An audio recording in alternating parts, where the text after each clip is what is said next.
कल्याण लोकसभेतून श्रीकांत शिंदे 5 लाखापेक्षा अधिक मताधिक्य घेतील असं तिथला ग्राउंड सर्वे सांगतोय। पण इतर जे तुमचे उमेदवार आहेत त्यांच्या प्रत्येकाबद्दल तुम्हाला जणू काही हा पॉलिटिकल ICU मध्ये आपला पेशंट असल्यासारखी काळजी घ्यावी लागते। काय खरं आहे काय खोटं आहे? श्रीकांत शिंदेची निवडणूक असू द्या किंवा नरेश म्हस्केची निवडणूक असू द्या, आम्ही निवडणुकीप्रमाणे लढवतो, कुणालाही अंडर एस्टिमेट करत नाही। आम्ही आमच्या कामाच्या बलबुत्यावर, आमच्या विकासाच्या जोरावर मतदारांकडे जातो आणि मतदार या निवडणुकीमध्ये आमच्या कामाची पोचपावती देतील। श्रीकांत लोकसभेत देखील, कल्याण लोकसभेत प्रचंड काम झालं आहे, प्रचंड विकास झाला आहे, आतापर्यंत कधी नव्हता एवढा विकास झाला आहे।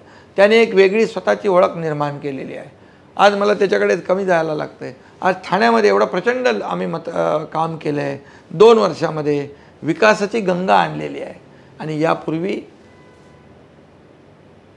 काय होतं,